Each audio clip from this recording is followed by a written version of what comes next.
नमस्कार दोस्तों, मैं चंदन एवीएन बिहार में आपका स्वागत करता हूं। आज हम बात करेंगे बिहार में बाढ़ के बारे में। आपको ये पता है कि बिहार में एक बार फिर कई नदियां उफान पर हैं। पिछले साल के राज्य के 17 जिलों में बाढ़ आई थी। इसमें करीब 1,71,00,000 लोग प्रभावित हुए थे। 8,50,000 लोगों के घर टूट गए थे और करीब 8 लाख एकड़ फसल पूरी तरीके से बर्बाद हो गई थी। तो अब ये बाढ़ जो है वो कुछ नया तो है नहीं, ये हर साल बाढ़ आता है और हर साल यहाँ पे यही हाल होता है। मुसफ़्फ़र जो जिंदगी होती है जो लोगों की, वो जीना दुश्वार सा हो गया है और सरकार इसके बारे में क्यों नहीं कुछ करती है। जैसे कि मैं आपको बताना चाहूंगा, जहां तक कि ये सुनने में आ रहा है कि जो वहां के मूल निवासी हैं मुकेश साहनी, वो कहते हैं कि बाढ़ में हमारे को पिछले साल का मुआवजा तक नहीं मिला। तो अब दोस्तों ये बताइए कि पिछले साल का मुआवजा नहीं मिला, वो किस तरीके से अपनी जिंदगी व्यतीत कर रहे होंगे। क्योंकि उनका जो वहां का, वो बताते हैं कि उनका जो पुण्य जो होता है, पूरा जो ज्ञापन होता है, जीवन ज्ञापन करने का एक जरिया था मछली पालन। मछली पकड़ के वो बाजार में बेचते थे, लेकिन उसके करीब उस बाढ़ में उनकी नाव चले गई थी। जो मछली पकड़ने के लिए उपकरण होते हैं वो भी बर्बाद हो गया था। और उन्होंने बताया है कि तकरीबन 35 से 40 हजार का वो एक नाव बनता है जिससे कि वो मछली पकड़ने के लिए जाते हैं। तो इस तरीके से, और हर साल की यही कहानी है। तो वो कैसे अपने जो जीवन को ज्ञापन करेंगे, कैसे अपने जीवन को पूरी तरीके से वो करेंगे। जैसे कि अब बताऊंगा, ये गुरुवार की बात है, पश्चिम चंपारण के नरकटियागंज सब डिवीजन में ओरैया नदी के से नेशनल डिजास्टर रिस्पॉन्स कोर्स की एक टीम ने एक शव बरामद किया, जिस शव का शिनाख्त साधु यादव के रूप में हुई। बताया जाता है कि वह ओरैया नदी के संलग्न, मतलब उसमें पाए गए हैं। वो गुजर रहा था तभी वो डूब गया। अब दूसरी तरफ बागमती में भी जल स्तर लगातार बढ़ रहा है और मुजफ्फरपुर के कटरा ब्लॉक में प्रवेश कर चुका है। बिहार का शौक कही जाने वाली कोसी नदी में भी दिनों दिन पानी बढ़ता जा रहा है। कोसी का जल स्तर बढ़ने से कोसी तटों पे के भीतर रहने वाले 10 लाख आबादी को विस्थापना का दंश झेलना पड़ेगा। इसके अलावा बाढ़ से बर्बादी होगी और मवेशी मारे जाएंगे। वह नुकसान तो अलग होगा। यहाँ पे लोगों की जो जिंदगी है, जो पालन पोषण करने वाली, उन लोगों की फसलें बर्बाद हो रही है, घर बर्बाद हो रहे, मवेशी बर्बाद हो रहे, और सरकार इसके बारे में कुछ कहती क्यों नहीं है, कुछ करती क्यों नहीं है। सुपौल में जैसे कोसी तटबंध के भीतर ये मंगुराव गांव में रहने वाले लक्ष्मी प्रसाद यादव अब तक बाढ़ के कारण 7 बार यहां से दूसरी जगह पे शिफ्ट हो चुके हैं। नदी की पेटी की पूरी तरह भर चुकी है, मतलब नदी जो है पूरी तरह उसके से उफान पे है। बाढ़ कब आ जाएगी कुछ कहा नहीं जा सकता। लेकिन पहले की बाढ़ के दौरान आई कठिनाइयों को याद करते हुए वह कहते हैं, बाढ़ आती है तो कोसी तटबंध पर जाना पड़ता है या फिर बांध की दूसरी तरफ शरण लेनी पड़ती है। खाने से लेकर पीने के पानी तक के लिए जूझना पड़ता है। सबको बुरी हालात में तो मवेशियों की तो होती है, उनमें से चारे का इंतजाम भी मुश्किल से होता है। लक्ष्मी प्रसाद यादव कहते हैं, बताते हुए, बाढ़ में घर टूटने में, मवेशी मरने से कोई मुआवजा नहीं मिलता। हाँ, अगर फसल बर्बाद हुआ तो कुछ रुपए मिल जाते हैं, पर वो कब मिलेगा उसकी भी कुछ पता नहीं, वो सरकार कब देंगे। दूसरी ओर गंगा नदी के जलस्तर में भी तेजी से इजाफा हो रहा है। पटना के दीघा घाट में 1.71 मीटर और गांधी घाट पर 67 सेंटीमीटर पानी बढ़ा हुआ है। भागलपुर में गंगा नदी के किनारे बस गांव काजी टोला में के लोगों ने बताया कि पानी में लगातार बढ़ोतरी देखी जा रही है, जिससे बाढ़ की आशंका बढ़ गई है। काजी टोला में निवासी योगेंद्र साहनी कहते हैं, जिस रफ्तार से जलस्तर बढ़ा है उसे देखकर लगता है कि इस साल भी बाढ़ का कहर बरपेगा। भागलपुर में गंगा के किनारे 100 से अधिक गांव बसे हैं और बाढ़ के कटाव के कारण हर साल घर गंगा में दफन हो जाते हैं। तो दोस्तों, यहाँ पे तो आपने इंसान, घर, मवेशी सब कुछ दफन हो रहे हैं और सरकार सिर्फ हाथ धर के बैठी हुई है और सारा देख रही है, लेकिन सरकार इन बासिंदों के लिए कुछ करती नहीं है। योगेंद्र शांति बताते, गंगा के बाढ़ के कारण होने वाले कटाव के पिछले 20-30 सालों में कागजी टोला के 100 घर गंगा में समा चुके हैं। इस साल बाढ़ आएगी तो कुछ और नदी के घर चले जाएंगे। जिस रफ्तार से जल स्तर बढ़ रहा है उसे देखकर लगता है कि इस साल की बाढ़ का कहर बरपेगा। भागलपुर में गंगा के किनारे 100 से अधिक गांव बसे हैं और बाढ़ के कटाव के कारण हर साल कुछ घर गंगा में दफन हो जाते हैं। गंगा के बाढ़ के कारण होने वाले कटाव से पिछले 20-30 सालों में कागजी टोला के 100 घर गंगा में जो समा चुके हैं। इस साल बाढ़ आएगी तो कुछ और घर नदी में चले जाएंगे। बताया जा रहा है कि पिछले दिनों उत्तर बिहार और नेपाल में भारी बारिश तथा 2 बराजों से कोसी में पानी छोड़े जाने के कारण कोसी, बागमती, बूढ़ी गंडक, गंगा, घाघरा, कमला, बालान, महानंदा आदि नदियों के जलस्तर में बढ़ोतरी हो रही है।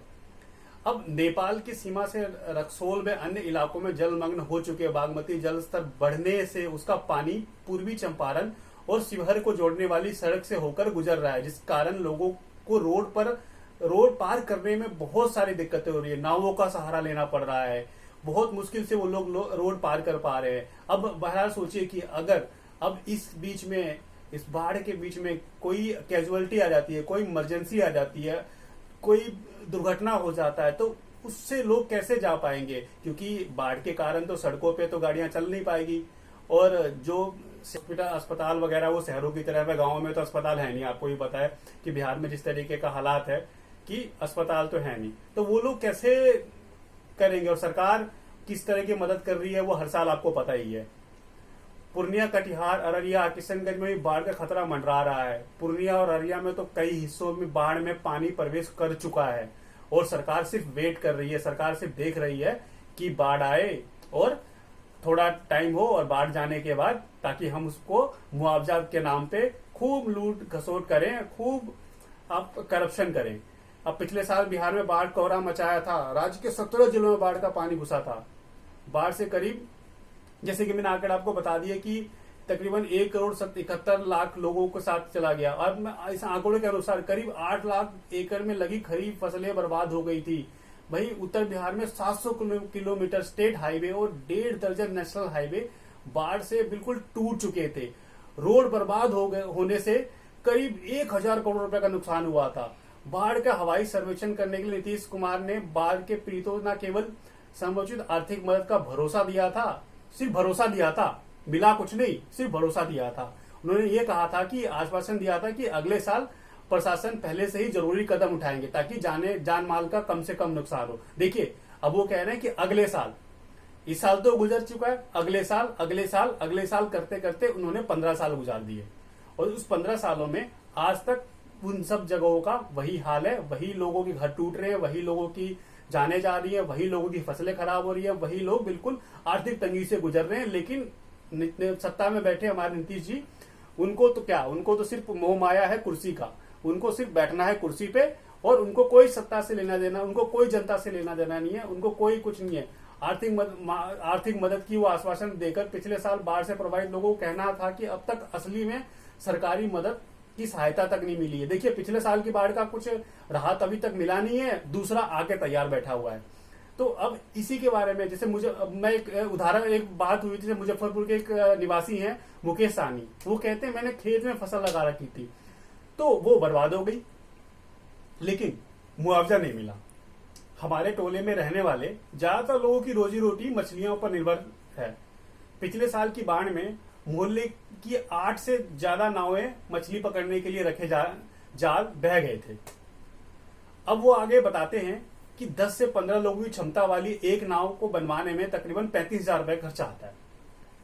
सरकार ने चवन्नी तक नहीं दी।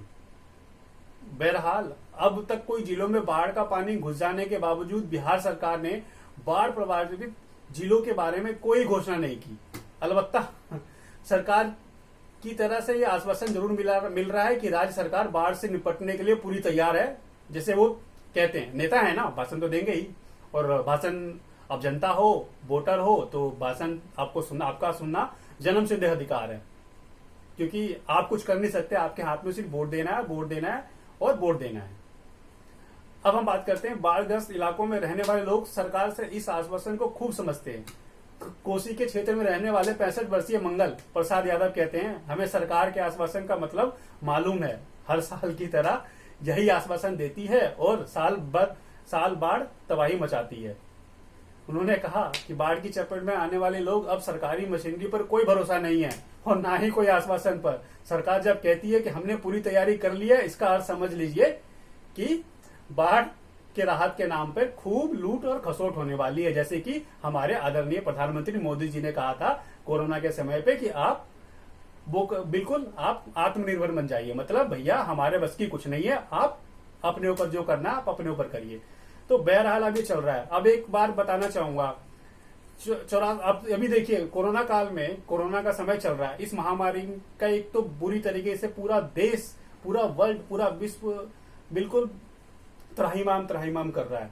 भारत में भी इसका तकरीबन 10 लाख से ज्यादा लोग ग्रस्त हैं और काफी सारी मृत्यु हो रही है। और बिहार में तो, बिहार का तो बहुत ही बुरा हाल है। टेस्टिंग के नाम पे क्या हो रहा है, ना अस्पताल वहां पे है, ना डॉक्टर्स हैं, ना नर्सेस हैं, दवाइयों ना टेस्टिंग हो रही है। दोस्तों, बिहार के जल संसाधन मंत्री संजय झा ने नेपाल पर लगाया बाढ़ का नियंत्रण नहीं करने का आरोप। हर साल की तरह इस साल भी बिहार के बाढ़ में परिस्थितियां पैदा होने लगी है और राज्य में लगातार बारिश हो रही है। वहीं बिहार का जल संसाधन मंत्री ने कहा नेपाल बाढ़ रोकने में मदद नहीं कर रही है। बहुत बढ़िया, ये हमारे मंत्री जी संजय झा जी बिल्कुल सही कह रहे हैं। वोट बिहार के वासियों ने संजय झा जी को दिया, नीतीश जी को दिया, लेकिन बाढ़ कौन रोकेगी? नेपाल। बहुत बढ़िया, यही उम्मीद थी आप लोगों से, बिहार की जनता को। बिहार के अपर मुख्य सचिव अमृतलाल मीना, उनका कहना है कि बहुत ज्यादा पानी के दबाव के कारण हुआ है। हालांकि इस कटाव से पुल को कुछ नहीं हुआ है, उस कटाव से पुल को कुछ नहीं हुआ है, बस बाकी 70 घाट के पुल का जो तकरीबन 1.5 किलो लंबा यह पुल सुरक्षित है। 1.5 किलो के लंबा करीब पुल है। ये पानी का दबाव कम होते ही यातायात चालू कर देंगे वो लोग। अब वो जो हम मीडिया में देख रहे हैं, प्लस हम आप जैसे हमने खुद अपनी आंखों से देखा है कि जो पुल का क्या बुरा हाल हुआ पड़ा है, और ये बिल्कुल मानने को तैयार नहीं, क्योंकि सत्ता के नशे में है ना। सत्ता के नशे में रहेंगे तो हमें कुछ दिखाई नहीं देगी ना। तो अब जैसे 70 घाट का मुख्य पुल करीब 1 किलोमीटर पूर्व सड़क से टूट जाने से छपरा, सिवान, गोपालगंज जिले से मुजफ्फरपुर, पूर्वी चंपारण, सीतामढ़ी, शिवहर, दरभंगा की ओर जाने वाली वाहनों का परिचालन पूरी तरीके से ठप हो गया है। स्थानीय ग्रामीणों ने बताया कि लगातार हो रही बारिश से सड़क दलदली हो गई है। इस बीच बाढ़ से पानी सड़क टूट गई है। अब एक बार बताइए दोस्तों कि जब ये टूट गई है सड़क, अभी बताया जाता है कि ये गोपालगंज के 3 लाख से ज्यादा क्यूसेक पानी का बहाव था। गंडक के इतने बड़े जलस्तर का दबाव के चलते इस पुल का जो रोड टूट गया, इस कारण यातायात बाधित हो गया। यह पुल गोपालगंज के बैकुंठपुर से फैजलपुर टूटा है। इस महासेतु का निर्माण कुल निर्माण विभाग की तरफ से कराया गया था। साल 2012 में ही इसका पुल निर्माण का कार्य शुरू हुआ था और 16 जून 2020 को महासेतु का उद्घाटन माननीय मुख्यमंत्री सुशासन बाबू श्री नीतीश कुमार जी ने किया था। अब एक बार बताइए दोस्तों, ये 16 जून को यह पुल का उद्घाटन किया जाता है और तकरीबन 29 दिन में पुल ढह गया। अब इसमें से विपक्ष जो है, जैसे विपक्ष के नेता जो है तेजस्वी यादव जी ने, उन्होंने कहा है कि पुल टूटने के लेकर सीएम को घेरा। वो जैसे आप विपक्ष में है वो तो घेरेंगे ही। तेजस्वी जी ने ट्वीट करके कहा कि 263 करोड़ रुपए से 8 साल में बना, लेकिन मात्र 29 दिनों में ढह गया। संगठित भ्रष्टाचार के भीष्म पितामह नीतीश जी इस पर एक शब्द भी नहीं बोलेंगे, और ना ही साइकिल से रेंज रोवर की सवारी करने वाले भ्रष्टाचारी सहपाठी पथ निर्माण मंत्री को बर्खास्त करने में बिहार चारों तरफ लूट ही लूट मचा रखी है। ये नीतीश कुमार जी के लिए ट्वीट किया है, जो कि ट्विटर हैंडल पे ये तेजस्वी यादव जी ने, जो कि विपक्ष के नेता हैं। अब यही चीज है एनडीए घटक दल के नेता चिराग पासवान जी, ये कहते हैं 264 करोड़ से लागत की बने पुल का हिस्सा आज ध्वस्त हो गया। जनता के पैसे की कोई भी कार्य पूरी गुणवत्ता से नहीं जाना चाहिए था। इस तरह की घटनाएं जनता की नजर में जीरो करप्शन पर सवाल उठाती है और लोजपा मांग करती है कि उच्च स्तरीय जांच पर जल्द दोषियों की कड़ी कार्रवाई की जाए। अब ये दोस्तों, ये देखिए, ये तो एनडीए के जो नेता थे, घटक दल थे, तेजस्वी यादव जमुई के सांसद, और आरजेडी के जो विपक्ष के जो नेता हैं तेजस्वी यादव। तो दोस्तों, अब मैं ये आपको बताना चाहूंगी, 264 करोड़ रुपए का पुल बना। अब ये 264 करोड़ रुपए कहाँ से आया था? ये 264 करोड़ रुपए क्या नीतीश कुमार जी अपने घर से लेके आए थे, या जो आप जेडीयू के जो है बिहार सरकार के जो मंत्री हैं वो अपने घर से लेके आए थे? अब वो तो जो पैसा है वो तो हम लोगों का है ना, बिहार की जनता का है, बिहार के लोगों का है। अब इनके टैक्स की कमाई से इस तरीके का, अब अगर मैं देखा जाए तो ये 264 करोड़ रुपए में पूरी तरीके से घोटाला और घोटाला हुआ है। अगर घोटाला नहीं हुआ होता तो ये पुल नहीं गिरा होता। अब पुल की बात करते हैं, अब वो मंत्री जी कह रहे हैं ना, अमृतलाल मीना जी, की पुल टूटा ही नहीं है, पुल तो बिल्कुल सुरक्षित है। वो पुल को जोड़ने वाला जो सड़क तकरीबन 2 किलोमीटर 1.5 किलोमीटर बनाया जाता है दोनों साइड से, वो एक तरफ का पुल टूट गया है। तो साहब, अगर मैं घर लेता हूं, घर बनाता हूं, मैंने पिलर भी बना लिया, दीवारें भी खड़ी कर दी, लेकिन छत नहीं डाला, तो मेरा घर कंप्लीट हो जाएगा क्या? मैं जब घर बनाऊंगा तो मेरा 200, अगर मैं पूरे घर का पैसा जो मेरा निकलेगा तो वो पूरे घर कंप्लीट होने का, उसमें छत भी होगा। साहब, पुल सुरक्षित है जी, पुल सुरक्षित है, बाकी का जो है वो रास्ता टूट गया है। लेकिन साहब, ये जो 264 करोड़ रुपए दिए थे, वो 264 करोड़ रुपए पुल और उस पुल को जोड़ने के लिए दिया गया था, सिर्फ पुल खड़ा करने के लिए नहीं गया था। लोग वहां पे पुलों के ऊपर कूद के नहीं जाएंगे। तो किस तरीके से बिहार की जनता को 15 सालों से बेवकूफ बनाया जा रहा है, घोटाले पे घोटाले हुए जा रहे हैं। और ये तो हर साल का है, हर साल बाढ़ आती है, हर साल सब कुछ होता है, लेकिन हर साल मंत्री जी ये कहते हैं कि हम इसके ऊपर काम करेंगे, अगले साल से पूरी तरीके से निपटेंगे। वो ये कहते हैं कि अगले साल से हम इस पे पूरी तरह से निपटेंगे, मतलब कि ये बातें बिल्कुल बचकाना कर रहे हैं। अगले साल हम इस पे करप्शन करेंगे, हम इस पे खूब लूट खसोट करेंगे, हम इस पे खूब तरीके से बिहार की जनता का जो गाड़ी कमाई है हम उसे लूटेंगे। कैसे? पुल बनाने के नाम पे, मरम्मत के नाम पे हम करोड़ रुपए अंदर कर लेंगे। यहाँ पे स्कूल ढह जाते हैं बिहार में। अरे जब वहां पे पता है आपको कि नदी है, नदी के पास स्कूल बनाने की जरूरत ही क्या है? उसको दूसरी जगह शिफ्ट करिए। अगर आपको पता है कि हर साल इस जगह पे बाढ़ आती है, तो वहां के लोग जो हैं, जो लोकल निवासी हैं, उन लोगों को आप कहीं और जाके बसाइए, ताकि वहां पे अपना इस तरीके से हर साल वो आर्थिक तंगी तो नहीं झेलेंगे, हर साल उनका नुकसान तो नहीं होगा। वो सालों साल मेहनत करते हैं, फसल लगाते हैं, और बाढ़ के कारण उनका पूरा का पूरा लगा हुआ फसल बर्बाद हो जाता है। तो लोगों की बिल्कुल घर से बेघर हो जाते हैं, लोगों के पास खाना खाने के लिए नहीं होता, पानी पीने के लिए नहीं होता है, मवेशियों के पास तो चारा तक नहीं होता खाने के लिए। तो अब ऐसे हाल में नीतीश जी को नींद कैसे आ जाती है? वो कहते हैं कि सुशासन बाबू हैं, लेकिन ये सुशासन बाबू का काल तो नहीं है बिल्कुल। सुशासन बाबू कहते हैं कि हमने ये कर दिया, हमने वो कर दिया, हमने यहां कर दिया, हमने वहां कर दिया। पर सुशासन बाबू, आपने किया क्या है? अगर आपने किया होता तो आज ये बाढ़ के ऊपर इतना कोहराम नहीं मचता। ये 15 साल से आप हो ना इस सत्ता में, 15 साल से आप इस सत्ता में हो, और 15 साल से यही चलता आ रहा है। और आप कहते हैं कि ये हमारे 15 सालों में हो रहा है। नहीं, ये तो पहले भी 15 सालों में होता था साहब। 15 सालों में होता था तभी तो आप आए, क्योंकि 15 साल पहले जो सरकार थी, वो सरकार, आप उस सरकार पे भरोसा नहीं था बिहार की जनता का। आप पे भरोसा किया, आपको सत्ता में लेके आए। एक बार नहीं, 2 बार नहीं, 3 बार साहब, 3 बार आप पे भरोसा किया। आपने क्या किया? भरोसे के नाम पे आपने क्या किया? ना आप उनको रोजगार दे पाए, ना आप अच्छी स्वास्थ्य सेवाएं दे पाए, ना अच्छा एजुकेशन दे पाए। तो साहब, आपने क्या किया? आपके राज्य में सिर्फ और सिर्फ घोटाले हुए जा रहे हैं, घोटाले किए जा रहे हैं। लेकिन आप बिल्कुल धृतराष्ट्र बने बैठे हैं, आपको संजय बताते हैं और आप समझ के आगे बात करते हैं। साहब, आप संजय की बातों पे मत आइए, आप अपनी बात करिए। और आप अपने आप को, अगर आप इस राज्य के मुखिया हैं, तो अपने जो लोग हैं वहां की प्रजा के बारे में सोचिए, वहां के लोगों के बारे में सोचिए, बिहार के जो निवासी हैं उनके बारे में सोचिए। मत करिए उनको बेघर। बाढ़ के लिए, जो बाढ़ में इतना नुकसान होता है, उसकी भरपाई के लिए कुछ करिए, और अगले साल ये बाढ़ आए तो उससे उनका कम से कम नुकसान हो। तो दोस्तों, एवीएन न्यूज के साथ में जुड़े रहिए और ज्यादा से ज्यादा इसको शेयर करिए, वीडियो को पूरा देखिए।